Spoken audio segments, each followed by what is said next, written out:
My main background is in media strategy and communications, working with social justice groups and organizations. And so I'm always thinking strategically about communications, narrative, storytelling. Even when I talk about burlesque, burlesque is about changing narratives and storytelling. So for me, travel writing is no different. It's kind of an extension of this long game master plan way of like trying to shift the way people think about women of color in particular, Black women, gender expansive folks, and also thinking about justice issues, climate justice, racial justice, sustainability. And a lot of that is through history. And travel for me was a way I learned about these things and made connections with people outside of my block, my city, my state.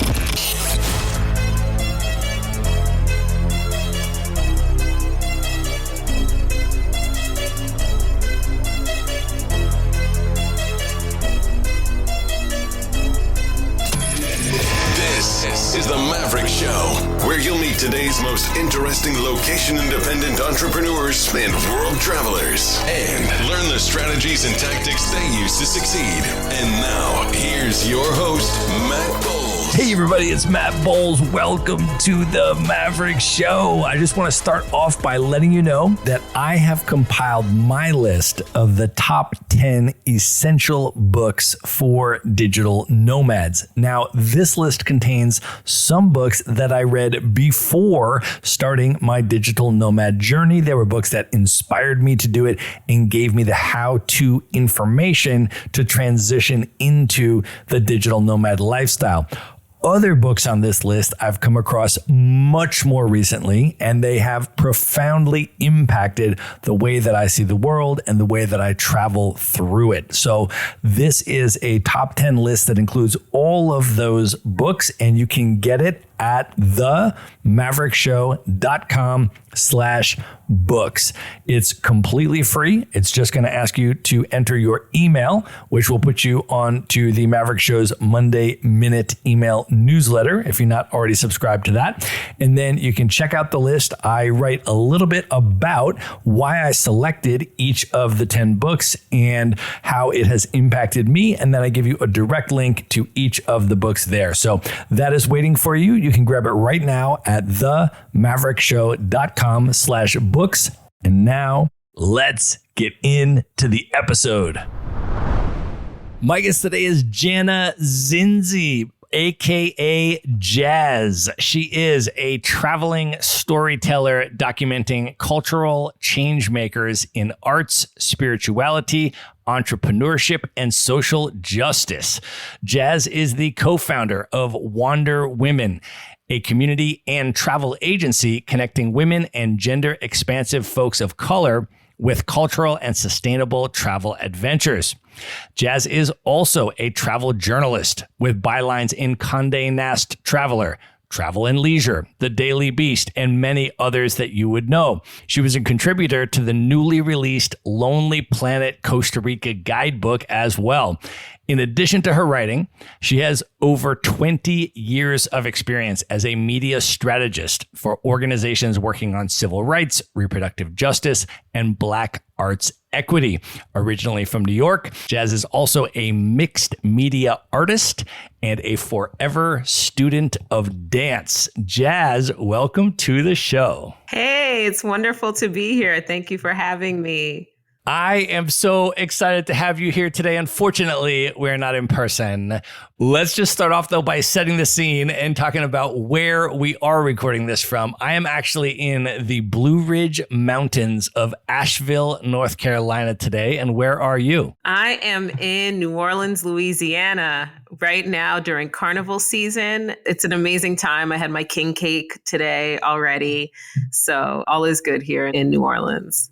Well, we should start off just by talking about where and how we met. I was out at the Nomadness Fest this past year, and you were a speaker on a couple different panels, if I recall. Absolutely amazing. I was totally impressed and compelled by how thoughtful and substantive your talk was. And then we got to hang out afterwards, and you were just so delightful as a human being. I was just like, wow, I really need to have you on the podcast. And so this episode has been in the works for a while, but I'm finally super happy that we're able to put it together and make it happen. But can you just share a little bit for people that have never heard of Nomadness Travel Tribe and the Nomadness Fest? Can you share a little bit about the community and your involvement with them? Sure. So yeah, it was great to meet at Nomadness Fest. So for folks who don't know, Nomadness Travel Tribe has been around, I think it was since 2013, and started by the amazing Evita Robinson, who I met when she first started Nomadness Travel Tribe. And really, she started it to be a community for Black and Brown travelers looking to connect, have adventures, travel the world, share resources and information. I remember meeting her in front of the Brooklyn Museum Saturday, the free Saturdays that they have parties. And she had these cute cards that said No Madness member.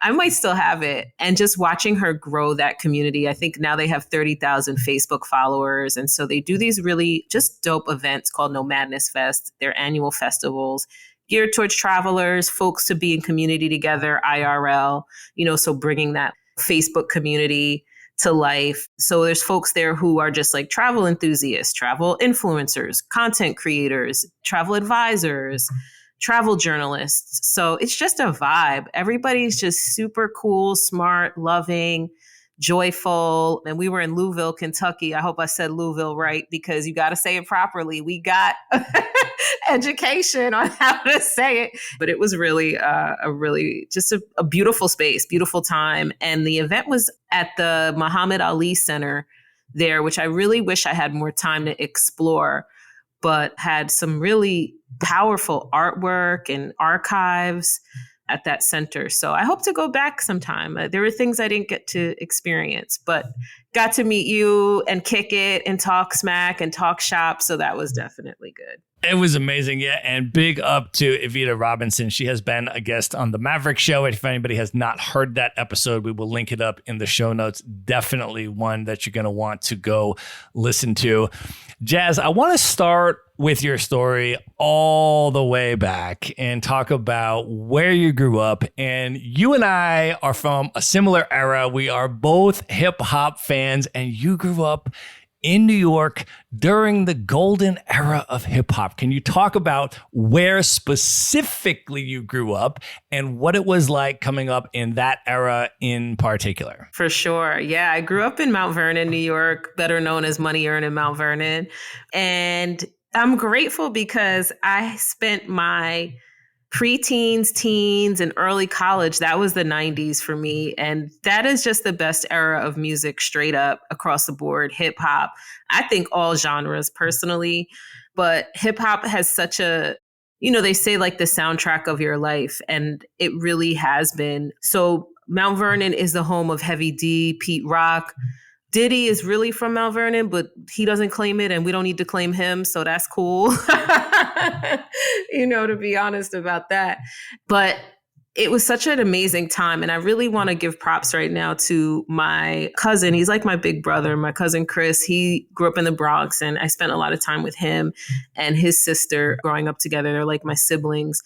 And he was the one that really kind of introduced me to hip hop, I would say. As a little kid, he would just be rapping. And I remember him talking about cozy conditioning. And I used to just be singing that, not knowing what the heck that was. It was just I am so grateful for that time. And also, I've also had this very tenuous relationship with hip hop as a young woman coming of age, a young Black girl, a Black biracial girl coming up. I was a young feminist. I've always been into equality and rights. I'd be literally I think it was yesterday, I was in a Lyft. Nothing But a G Thing came on the radio, and I was rapping to it. And I was I still love this song so much. But I remember the video. I think it's the video for that. It's one of these Dr. Dre videos where it's there's a scene of people playing volleyball, and like this woman goes to jump up and like, hit the ball or whatever, and they like rip her top open. And so I just remember like the misogyny of it and feeling so conflicted as a young person and as a young woman about the whole misogyny and like, well, I really like these songs, but like, do I have to be a bitch and a hoe and suck dick and do all this other stuff? Like, part of what spoke to me as that was happening were the people like Queen Latifah. And like, even when I was a little kid in the 80s, to me, I was all about Salt and Pepper. And like in the early 90s, Salt and Pepper was my jam because they were talking about, do you really want me? Let me know. Like, don't just be trying to have sex with me. I'm just like, and I'm going to express myself and all this very like feminist kind of energy, and still being, there was a sexuality to it, or like an acknowledgement that there are sexual feelings and things like that. And then you got to like the Little Kim and Foxy Brown era. And that's when it was just like, oh, we're going to be hella raunchy. And so I'm grateful for the women that really paved the way through that time and helped me kind of navigate.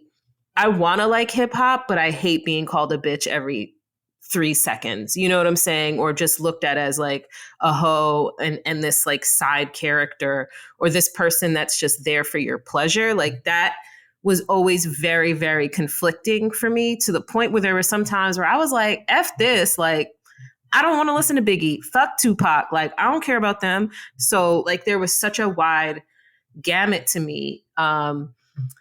And even now it's just like really interesting to see the elevation of women's voices in hip hop, but also what the subject matter is and like how it's changed, but not necessarily changed at all. So that's my long way of saying growing up in New York was lit. It was being in high school in the 90s, amazing. College in the 90s, amazing.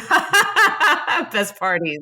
We danced and we didn't have fucking social media. I want to ask you about the dance because I know that has been a huge part of your life and it started incredibly young for you. Can you take us all the way back and talk about how dance originally came into your life as a young person and what that meant to you? Yeah, dance is the main through line of my life. And I'm an Aquarius, and people say we're non-committal and we're just floating all over the place.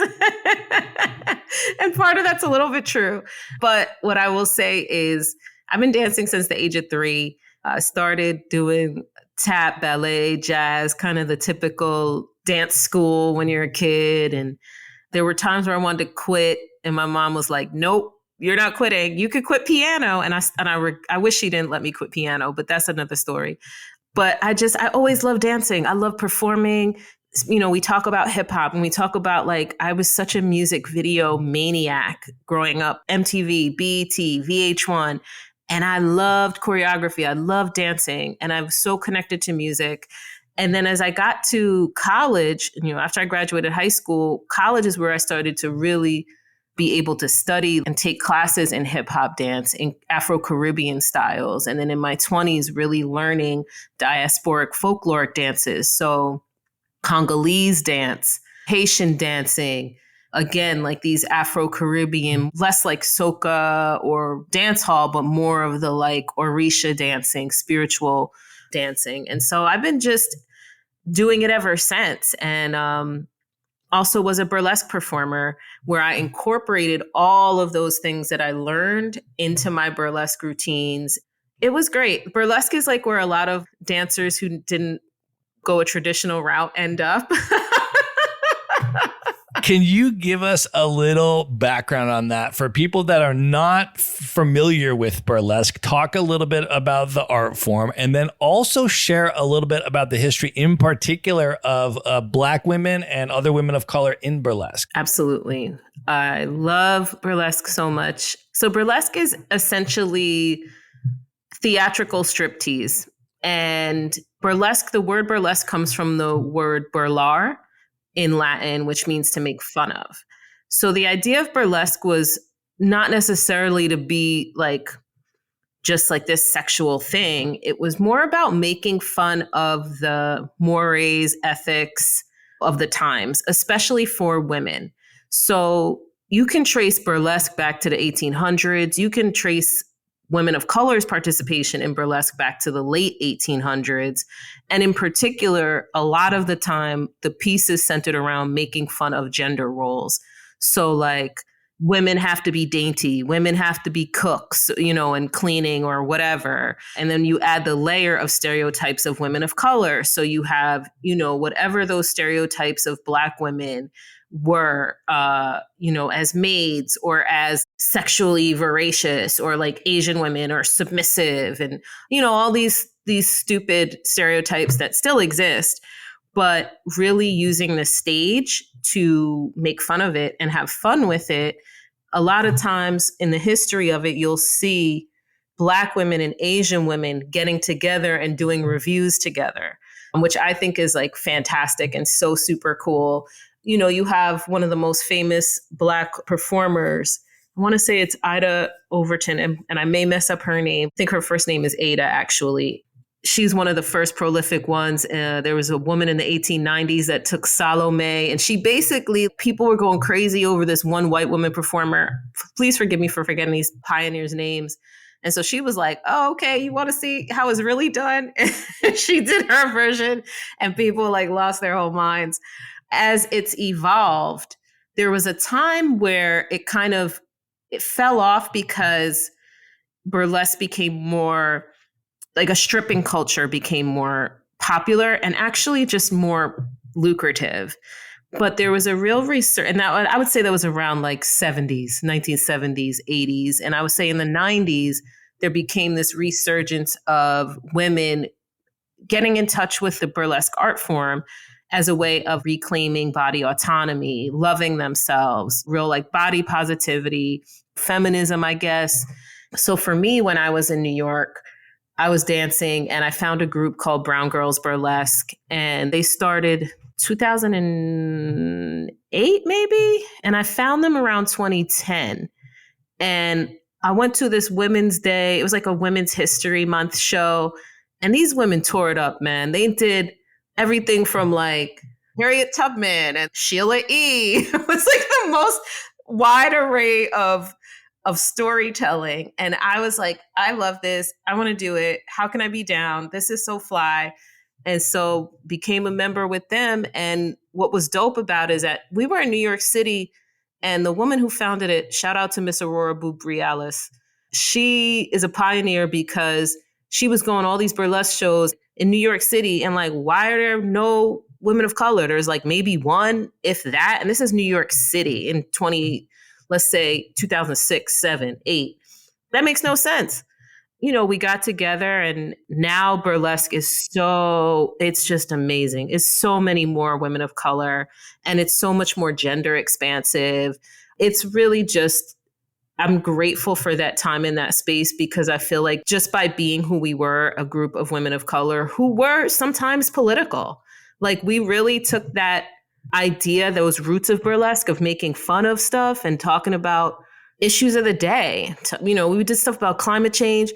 One of my favorite pieces that a friend of mine did, Exotic Other, did a piece, you'll appreciate this, on Israel and Palestine that blew my mind, on borders. And it was all about boycott, divestment, sanction, BDS, to Be Our Guest by the Disney song, Be Our Guest.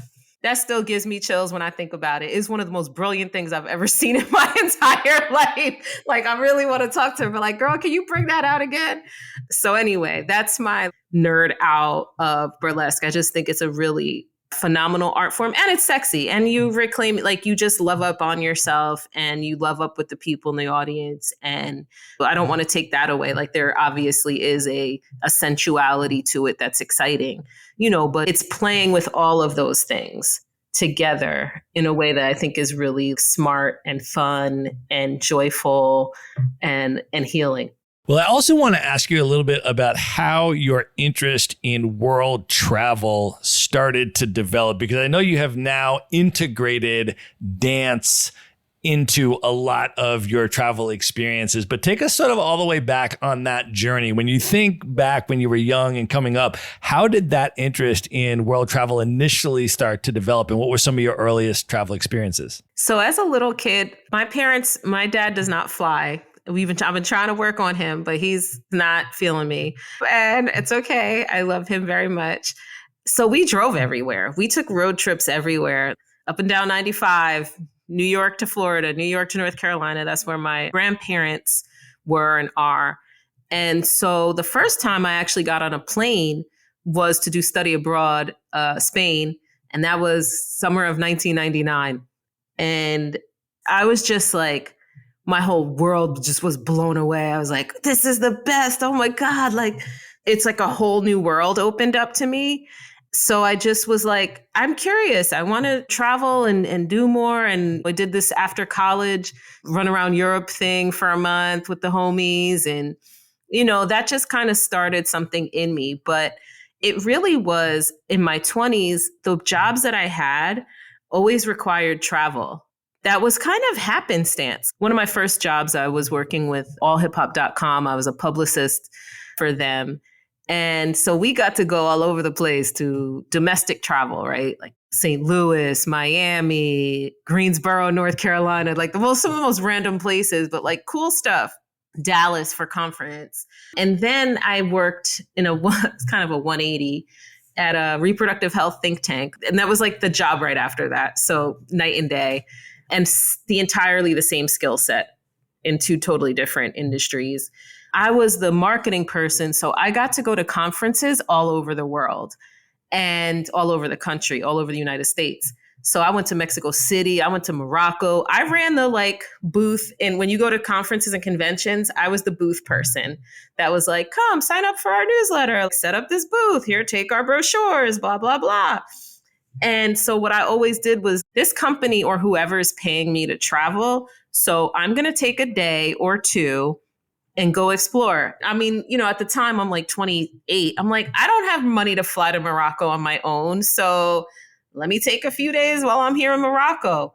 Let me take a few days while I'm in Mexico City. Let me take a couple of days when I'm in Kansas City and just talk to people and eat some barbecue or whatever.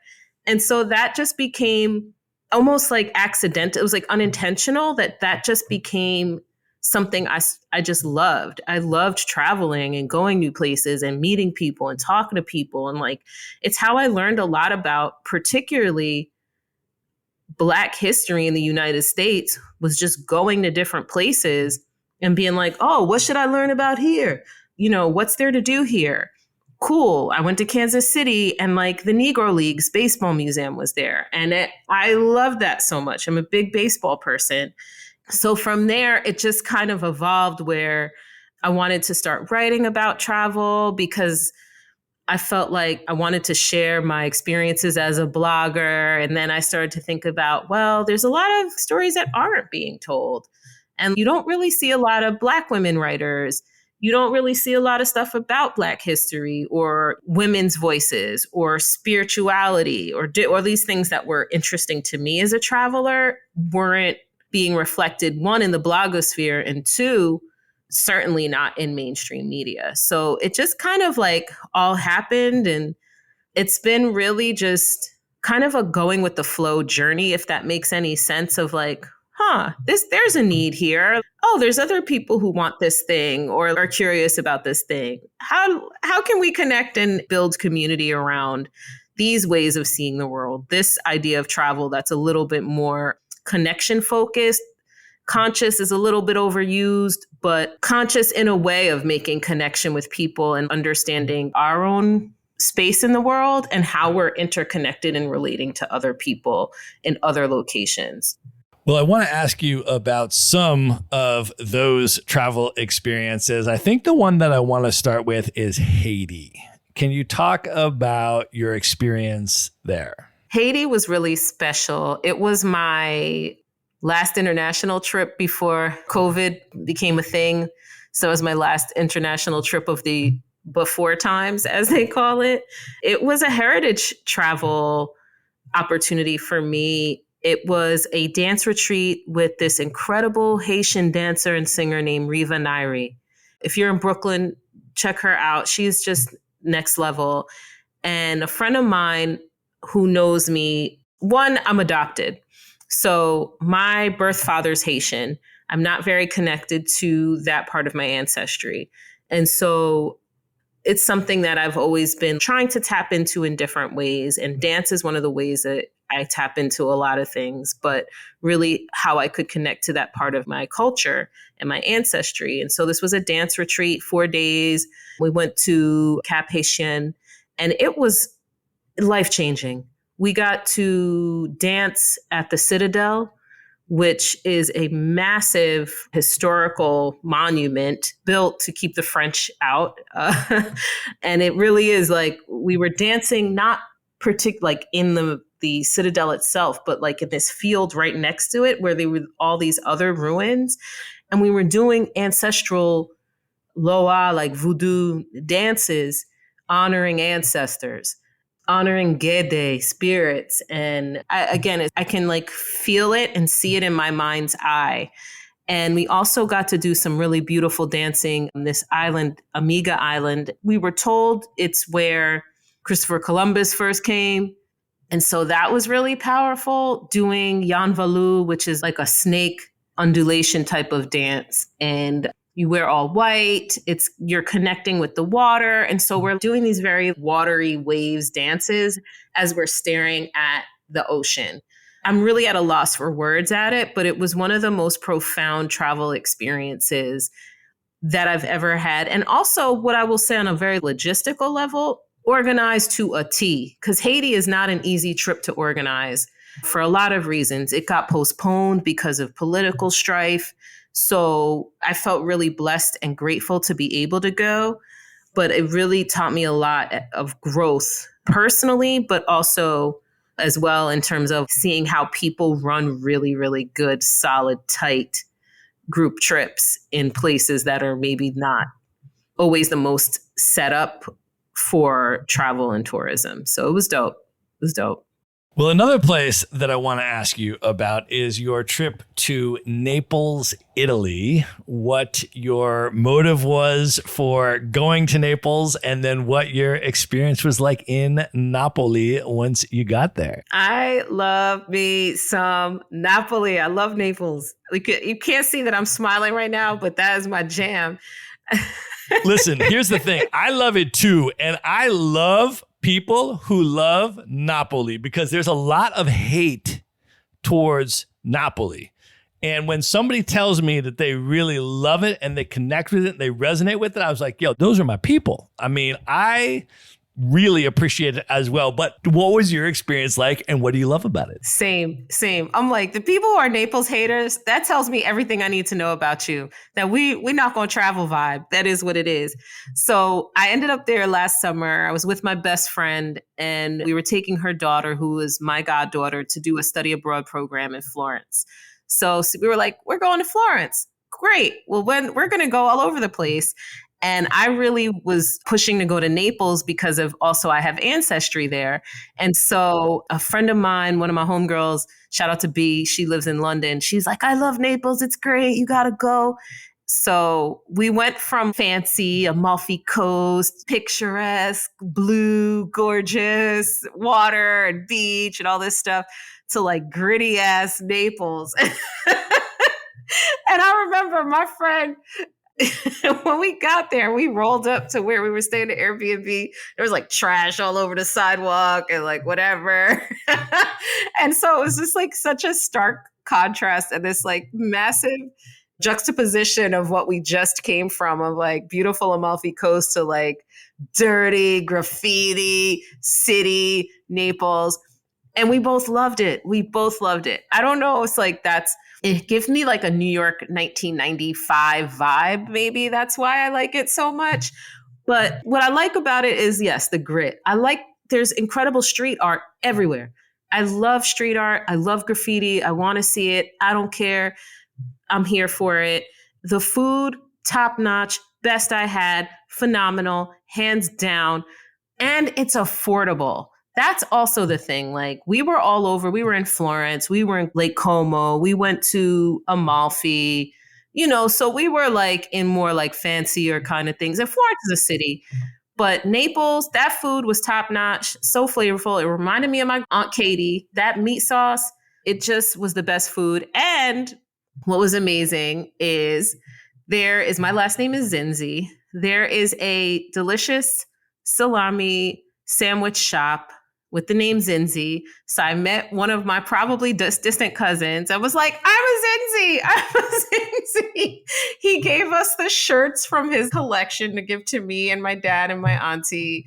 That sandwich was so banging.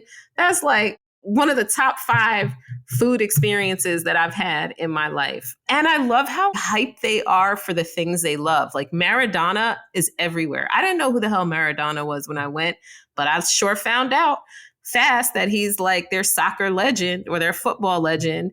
And so I love the energy there. It just was joyful to me and gritty. And the shopping was great. The food was phenomenal. And you're walking around a city and then you turn the corner and there's like a 13th century castle just right next to like some dirty graffiti plaza.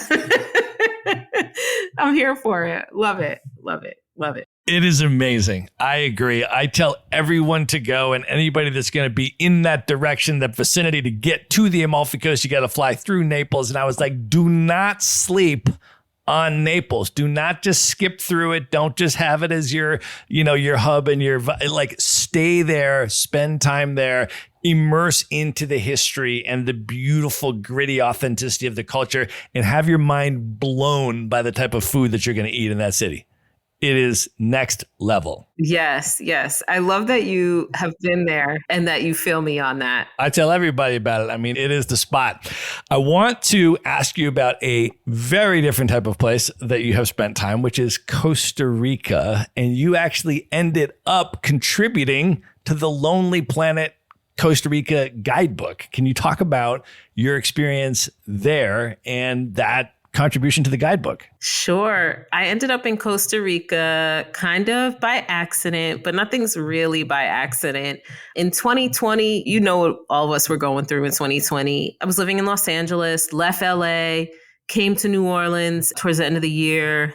And 2020 housing was like absolutely insane in the United States. I mean, housing is still a thing, continues to be a thing, but 2020 folks were tripping, trying to charge crazy prices, and just it was a time.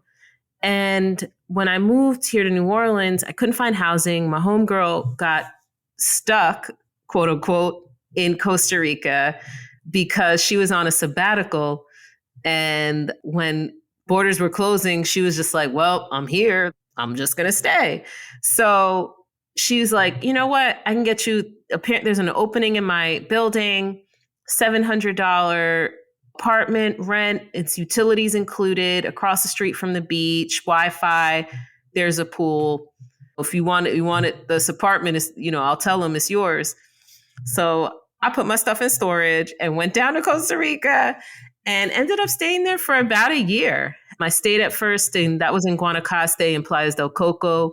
And then I went down to the Caribbean and stayed there for a longer amount of time. The Caribbean part of Costa Rica, I don't know if you've been, that's my jam. That's where the Afro-Costa Rican people and indigenous communities are.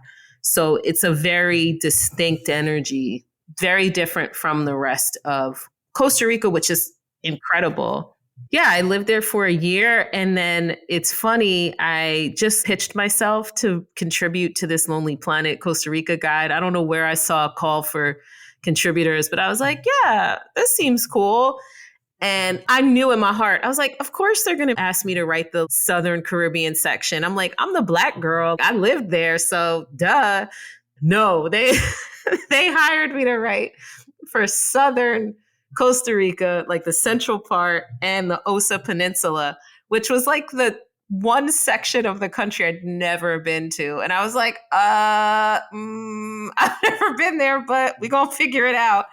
And this is what's so crazy is when I lived in LA, I met a guy who runs a travel company specifically for the Osa Peninsula. So shout out to Eitan of Local Travel, who helped me develop my entire itinerary, hooked me up with the best people. And what they specialize in is ecotourism, working with smaller agencies on the ground, community tourism, making sure that the people who are running the tours are getting the money, not these big mega tour agencies that are in the capital and then charge $100 and then pay their tour guides $5. I had such an amazing experience. The Osa Peninsula is, again, breathtaking. It's one of the most biodiverse regions in the entire planet. It really was such a like divine occurrence, such a blessing. And so I have this connection. Costa Rica is always calling me. And I'm grateful that I was able to share the stories about these incredible folks, local, people who are generations from Costa Rica, who are biologists, who are farmers, who are indigenous people, indigenous leaders in their community, and to be able to share their stories and share about their land in such a major platform. So very grateful for that. I'm working on my own WanderWomxn version, though, WanderWomxn guidebook, because there's things about writing guidebooks that are not quite, I would approach it differently for women of color and gender expansive folks as well. So let me ask you about your travel writing more broadly. You have published in some of the top publications, Condé Nast, Travel and Leisure, and the list goes on. Can you share a little bit about your approach to travel writing, the lenses that you use when you're choosing stories, and some of the types of things that you've written about? Sure. So as you mentioned in the bio, my main background is in media strategy and communications, working with social justice groups and organizations. And so I'm always thinking strategically about communications, narrative, storytelling. Even when I talk about burlesque is about changing narratives and storytelling. So for me, travel writing is no different. It's kind of an extension of this long game master plan way of like trying to shift the way people think about women of color in particular, Black women, gender expansive folks, and also thinking about justice issues, climate justice, racial justice, sustainability. And a lot of that is through history. And travel for me was a way I learned about these things and made connections with people outside of my block, my city, my state.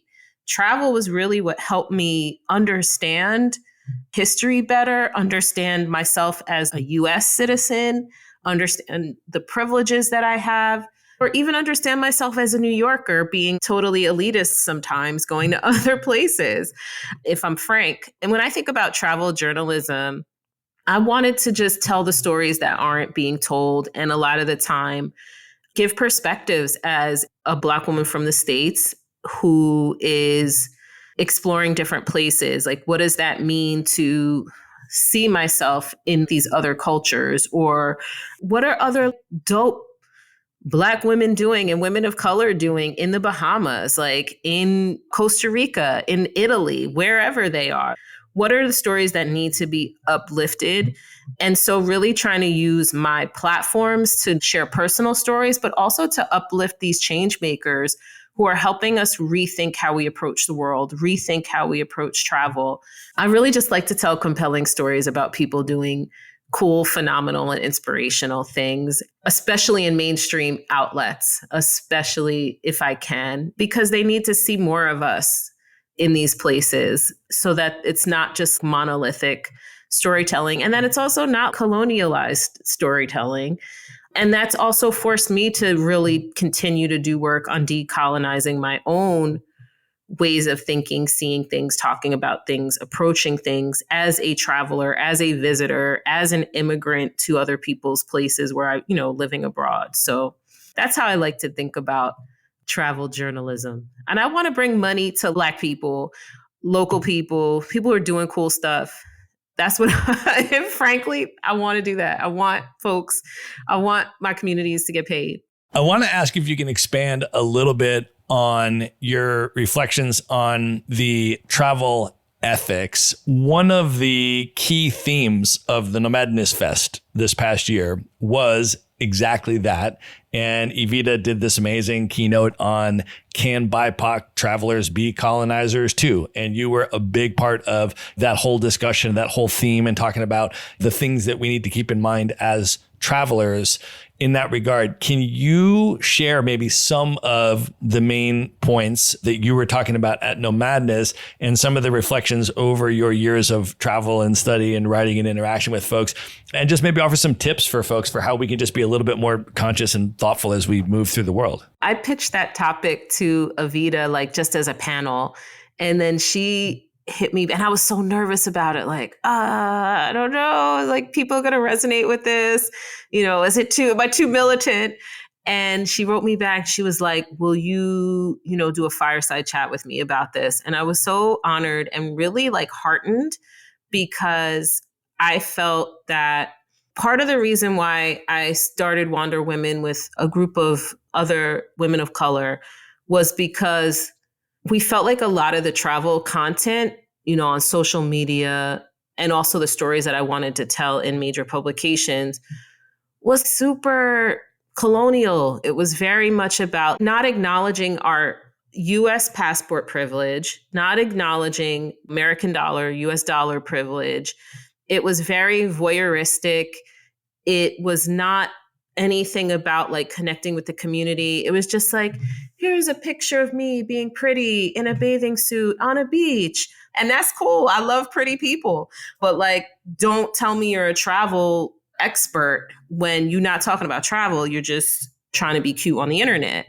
For me, it was such an honor to be able to speak about that. And I think that a lot of it starts with acknowledging our positionality and acknowledging our privilege.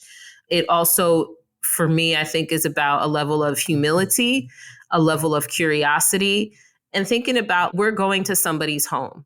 So how do you show up when you go to somebody's home? Are you coming into the house with dirt all over your shoes, plopping on their couch, putting your dirty feet? I keep thinking about that, the Dave Chappelle skit back in the day where it was Rick James puts his dirty ass feet all over the people's couch. Are you doing that when you go to other people's countries, right?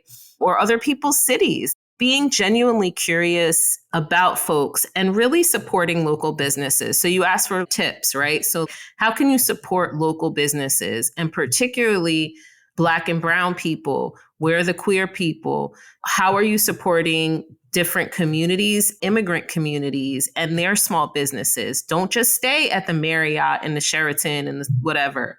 Are there smaller hotels that are locally owned or family owned, or restaurants that are family owned that you can support and give your tourism dollars to? And I think also really trying to understand the history of the land, maybe before you get there, to inform the things that you're going to do when you get there. For example, when I went to Vietnam, I loved my time in Vietnam. I was there for a month. I watched the Ken Burns documentary. I nerded out for all 13 hours or whatever, however long that thing was.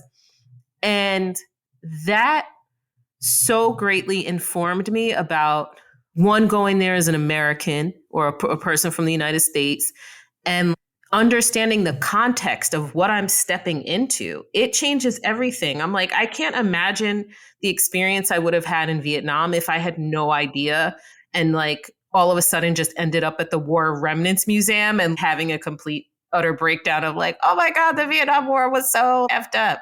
So I feel like it's just important for us to know where we're going. There's a saying, I think it's the United States Park Service has a thing called the Parks Project. Leave it better than you found it. Clean your stuff up. Don't be trash in places. And I mean that in all the ways, with your physical trash, with your emotional trash. Just treat people the way that you would want to be treated in your home, and put your money in people's pockets who are from there, who are doing good things, and just really be mindful of your own positionality when you travel places. And especially that privilege of, regardless, like if you white, Black, whatever, know that if you have a US passport, you're going to be treated a certain way. And if you have US dollars, you're going to be treated a certain way. And that's not to say colorism and racism and sexism and homophobia and transphobia does not exist, because they are very present all over the world. Everywhere you will get treated differently based on what you look like and how you present. But if you got American dollars, people gonna want you to come to their business straight up because they want, you know what I mean? It's just what it is. So just acknowledging that, I think, is important, even if it's like incredibly uncomfortable. Well, I also want to ask you, of course, about the organization that you founded, WanderWomxn. Can you share a little bit about what led to the founding of that? Give us the origin story and then what exactly it offers and who it serves. Sure. So WanderWomxn is a travel guide, resource, and agency specifically for women and gender expansive folks of color.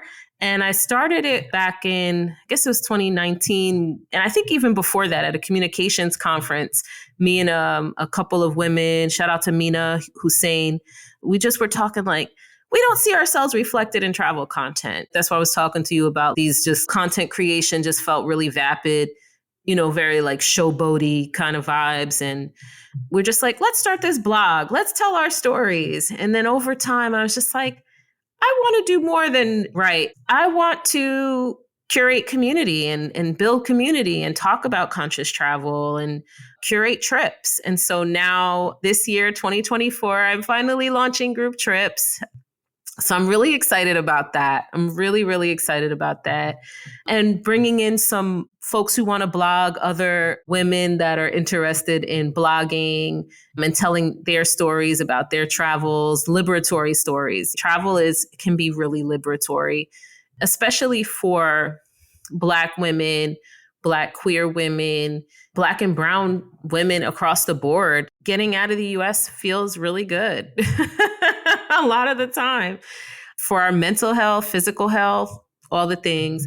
And so really excited for what WanderWomxn is going to do this year. I can't tell the group trips yet. You got to sign up for the newsletter to get first dibs and premier access to know where we're going.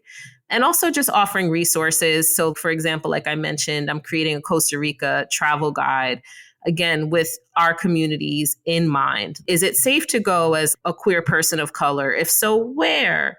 Where are the Black people at? What do I eat? Just different things about how to explore Costa Rica. What are the things that might be interesting? And so really wanting to do more of that content and focusing on those trips from a cultural and sustainable perspective. I want to ask you for tips for travelers who are from dominant groups or travel writers that are from dominant groups. How can we be better allies as we are traveling to this world, as we are writing about this world or creating content about this world? Definitely. I mean, I think some of it is kind of like, know what are your stories to tell.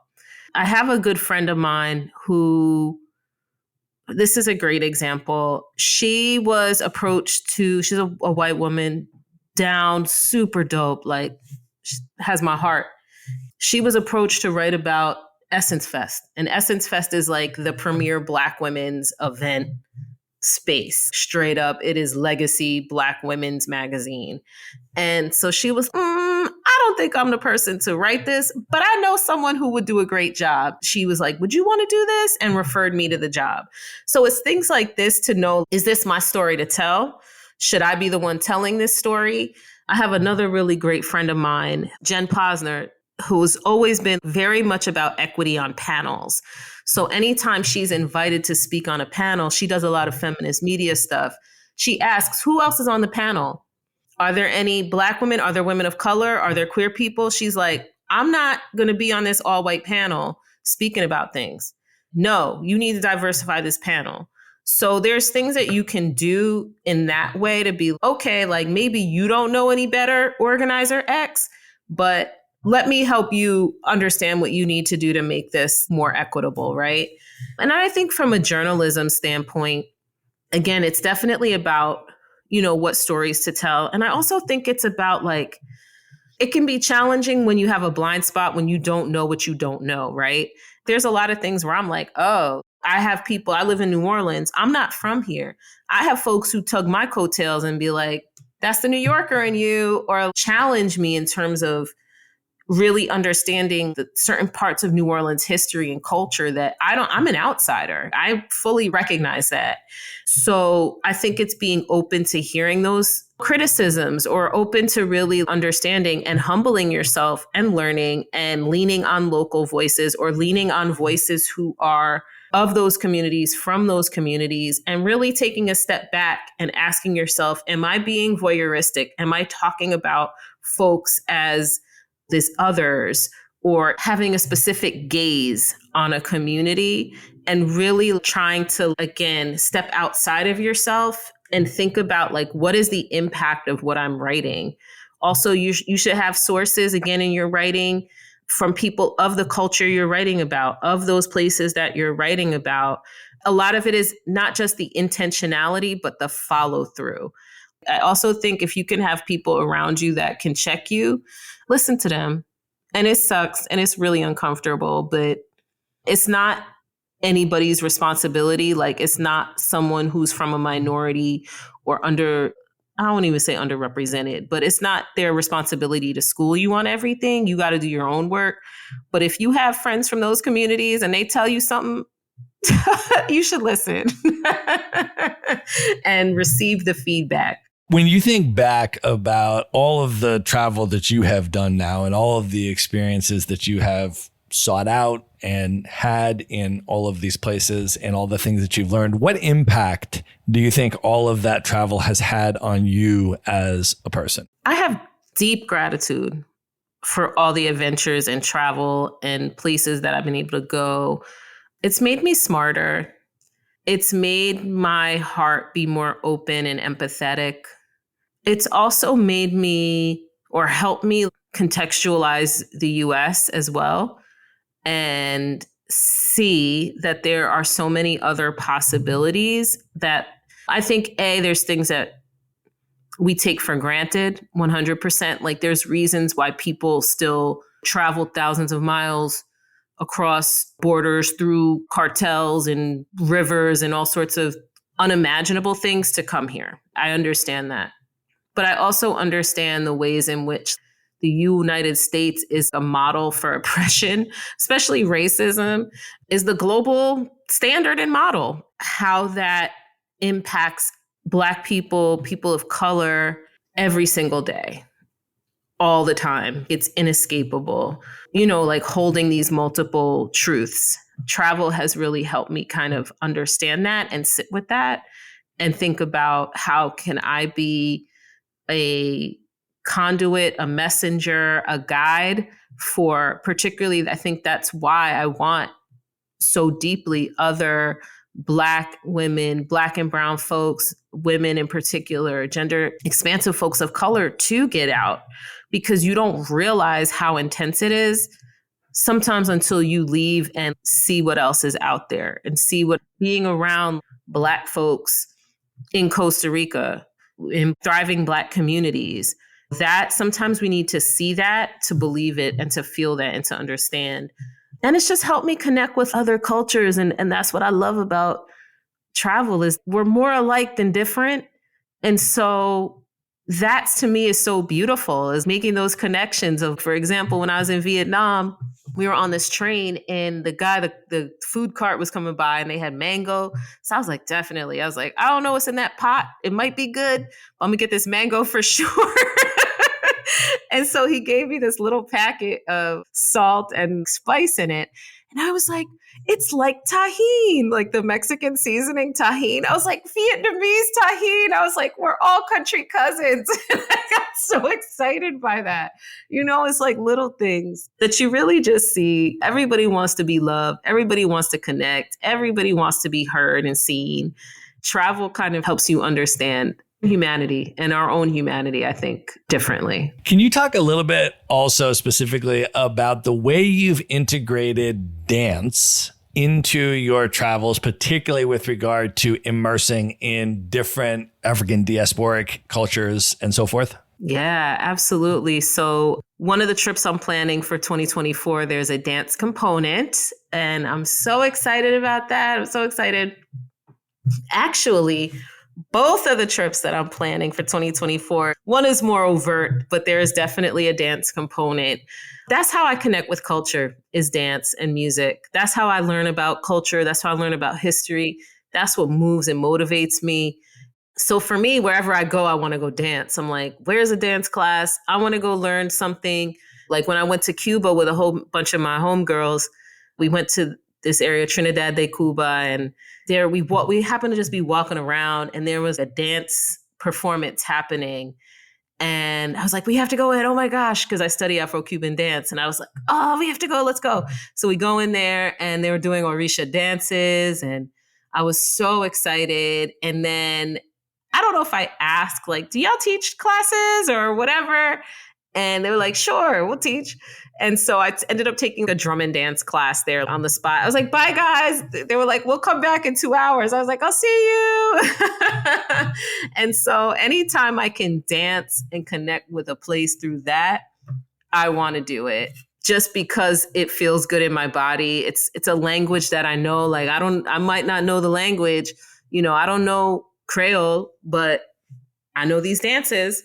To me, it's such an important piece of culture that I think gets left out. It gets left out of arts a lot anyway. People tend to, like, when they think about art, it's always visual art, painting, sculptures, or it's music.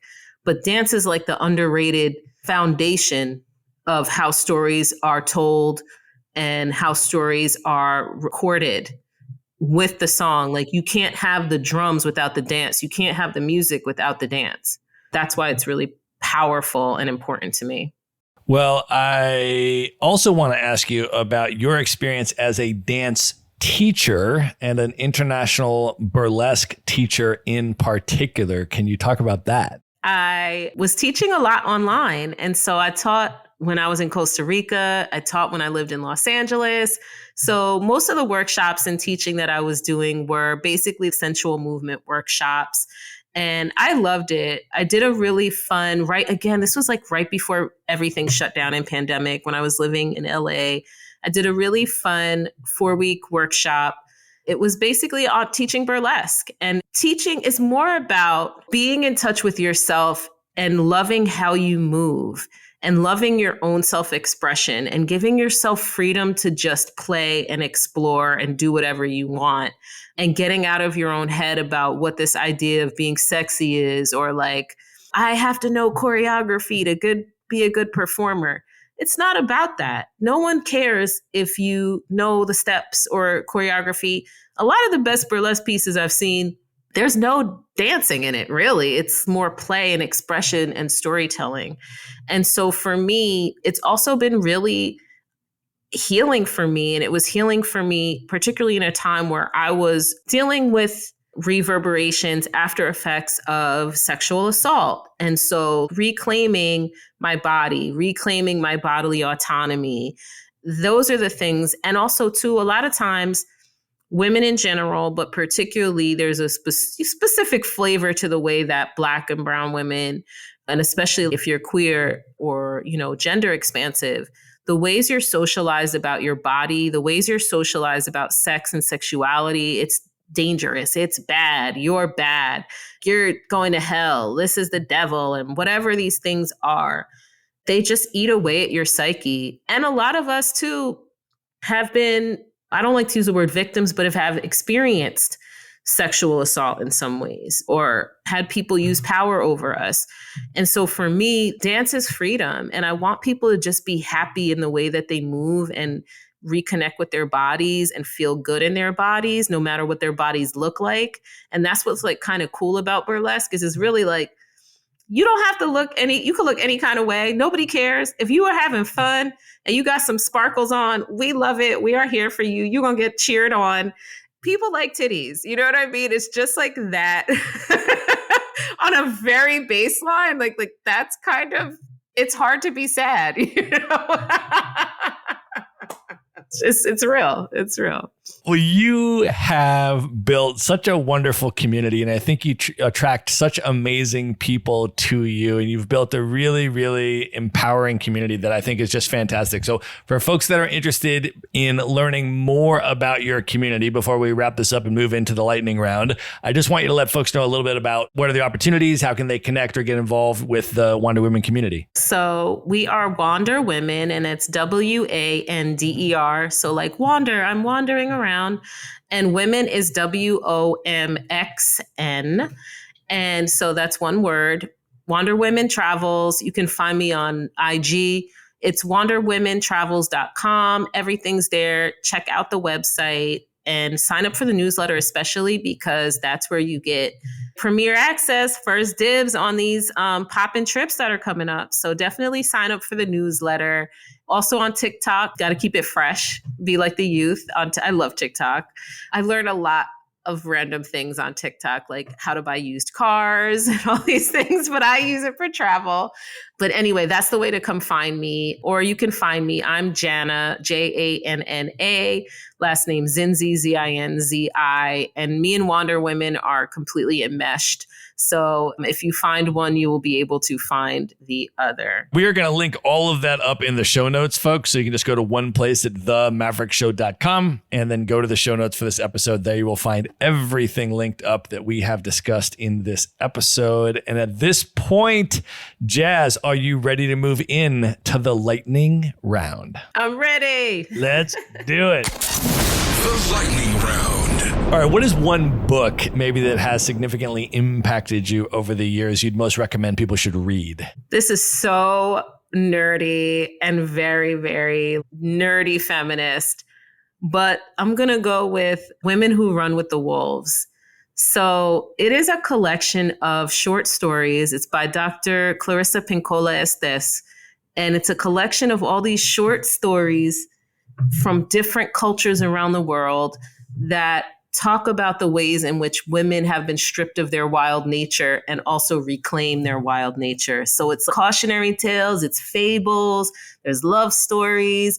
And so she tells a story and then she will break it down and talk about the symbolism of all the parts in the story. My personal favorite one is The Skeleton Woman.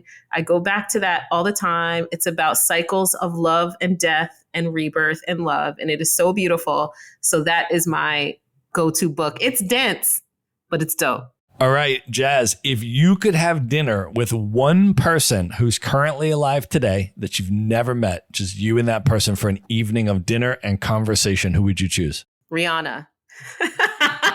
Straight up. I just love her trajectory. I really love that she's never really like given a F. She feels very free in her expression.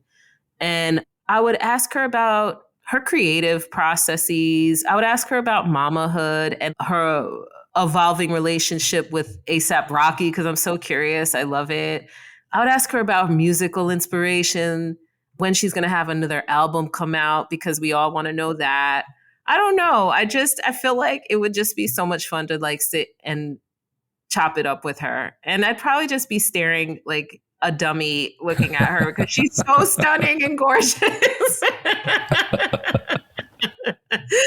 Oh my God. All right, Jazz, knowing everything that you know now, if you could go back in time and give one piece of advice to your 18-year-old self, what would you say to 18-year-old Jazz? I would tell 18-year-old Jazz to always do what's in your heart and don't worry about timelines. Like, don't make decisions based off of what timelines you think you need to be on, what timeline society's trying to tell you, and the societal constructs that you think you're beholden to. Don't get caught up in those traps because they're not based on anything real or relevant to your life and experience. And to just live and be free, live freely, live freely. Jazz, of all the places that you have now traveled, what are 3 of your favorite destinations you would most recommend other people should definitely check out? I go hard for Vietnam. I've already talked about it twice in this episode. I loved it so much. It's just a fascinating, beautiful, interesting place with the some of the kindest people, the most delicious food, deep history. And if you really are into some like deep goddess stuff, check out Nha Trang and go to the Ponogar temple there. It is the home of the indigenous Cham people. They're like goddess, and it's a black goddess. When you go to the temple, it's a black goddess in there, and it's their rice mother. So if you can go to the Ponogar festival, that's the jam. Where else? New Orleans, Louisiana. Number 2. I live here. It's an incredible place to visit. Some of the most vibrant, brilliant people on the planet. If you're a music lover, this is the spot. You like to eat good food, this is the spot. Number 3, I love Mexico. And Mexico is a big old country. But I'm going to say Mexico as a country because there's so many different places that I've loved and enjoyed in Mexico for different reasons. The beaches across the board, magnificent. Ceviche, top notch. And the people. The people are just really warm and funky and real beautiful spiritual beings that I've connected with in Mexico in various places. All right, Jazz, what are your top 3 bucket list destinations? These are places you have not yet been, highest on your list you'd most love to see. Japan. Dying to go to Japan. The whole country. I want to go everywhere in Japan. So Japan's number 1. Where else? Bahia, Brazil is really, really, really high on my list because there's very strong, that's where the Afro-Brazilian community is. There's very deep spiritual energy there. And I really want to check out their carnival season. I feel like Mardi Gras, New Orleans is like my training ground for Bahia Carnival. So that's my 2 bucket lists. And then number 3, it's kind of a tie right now between Colombia and Thailand. I really want to go to Thailand. That's been on my list for a while, but I don't want to go to very touristy kind of situations. Those are my 3, but Japan and Bahia have been like in my brain and in my spirit for a very long time. Those are really good picks. I was just in Salvador de Bahia in Brazil last month. And so, yeah, it was everything that you hope it will be. So when you're ready to plan that trip, hit me up. Also, Japan, I've been 3 times, one of my favorite countries for sure. So I'm here for you when you're ready to plan that trip as well. Yeah, you got the pro tips. All right, Jazz, we have now come to the most important question of this interview, and we're about to break an exclusive to the world because I understand you have never announced this before. I am about to ask you to name your top 5 hip hop MCs of all time. But before you name your 5, I'm curious, can you share a little bit about what hip hop means to you at this stage in your life? So you talked about coming up when you were younger and you were a young feminist and you were navigating a lot of the different dynamics that were hip hop at the time. At this point in your life, what does hip hop mean to you? I understand now it's a cultural touchstone of so many parts of not just my life, but it's a global force, straight up. And to be able to be witness to that, a part of that evolution in whatever small drop, just even as a listener or a dancer or someone that worked in it or whatever, it's pretty magical. And it's a source of inspiration for me in a lot of ways. It's such a revolutionary force on so many levels. And it's such a representation of Black culture from the United States. And it's a force. It's a force. And for me at this point in my life, and really, it used to inform my burlesque. I danced to a lot of hip hop when I did burlesque. To me, I was like, hip hop, like to me is made for burlesque. You know, all this other stuff is cool, but hip hop, yes. Like my favorite piece that I used to do was Jay-Z and Kanye and Word in Paris. That was my favorite piece that I used to do.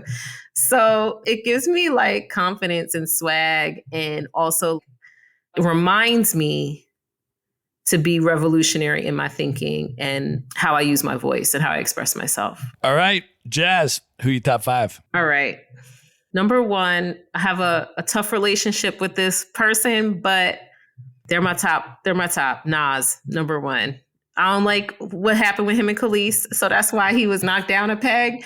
But if I'm just looking from a lyrical standpoint, always, always, always, always Nas. His level of storytelling is so sick to me. His voice and cadence are just swag, smooth, gritty. I think it's also because he just reminds me of that New York sound and era. And it's just kind of like true to form, like you kind of know what you're going to get, but I don't mean that in a bad way. Like he has a style that has lasted 3 decades. So I'm going with Nas as number 1. Number 2, I'm going to go with Queen Latifah. The reason why I say that is because of what she's meant to me over the years. And she doesn't really rap now, but she was such a leader for women in the industry. The variety of songs that she would have, it just spoke to me so much as a young person. UNITY, I was like, yes, there is some feminist hip hop. Let's go. Like I was 12, I think, when that came out. And like I said, these boys were talking about bitches and something. And I'm like, Queen Latifah said, you can't call me that. So it's like super validating. And I just love her entire trajectory. And she's ill with it. So I'm going with her. She's my favorite. Number 3, I'm going with Meg Thee Stallion. And I know that sounds crazy.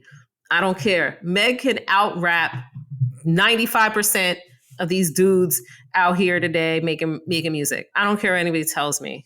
With her eyes closed off the dome, she's a sick freestyler. She, a lot of her music is very like, people are like, it's so repetitive and blah, blah, blah. And I'm like, that's because she's making commercial music. But if you listen to her skills, no, Meg is my girl all the way. And I love her trajectory and her come up and what she's doing and what she's had to go through. And I look at her as like a little sister, and she's an Aquarius. And I just love everything that she's doing right now. So that's my number 3. Number 4, I want to say Ludacris, just because I adore him. And I think he's smart and hilarious. And he was able to be like sexual, but like silly, and in a way that was like never felt misogynistic. And it was like party music and fun, and it was clever. His videos were phenomenal. So yeah, I'm going to go with that. I'm going to go with him. And then I think number 5, I was debating between Kendrick, and I wanted to put Outkast together as a group. I know that's like, listen, it wouldn't be I have had guests ask if they can name the entire Wu-Tang Clan as one pick out of their 5. So it would not be the first time that someone tried to squeak that by, like get 9 MCs for the price of 1. Yeah. Uh-huh. That's exactly right. Yeah, totally. So Kendrick is so masterful and so thoughtful, and in a lot of different ways. His music really gets me hyped. Like today I was in the French Quarter, and this guy was driving by with DNA playing, and I was just like, yes, I just appreciate him as a being. And Outkast, I mean, I don't have to really say nothing about that. Both of them have their own very distinct skill sets and cadence and swag and Southern vibes. So I don't know. That's a lot of people. So maybe it's not 5, but we'll give you 7 MCs. That's fair enough. You got it. Yay. You got it. Amazing. I don't like rules. I don't like boxes. It's all good. We're giving you 7. And with that, Jazz, I want you to let folks know one more time how they can find you, follow you on social media if they want to learn more about burlesque, if they want to learn more about the WanderWomxn community, upcoming trips. How do you want people to come into your universe? Sure. You can find me on Instagram at WanderWomxn, WANDER, WanderWomxn, WOMXN, travels, all one word. That's on Instagram, on TikTok, WanderWomxnTravels.com. I would love most if you signed up for the newsletter. That way we can really stay in touch. And also you can find me, Janna Zinzi, at Janna, JANNA, Z as in zebra, INZ, as in zebra, I.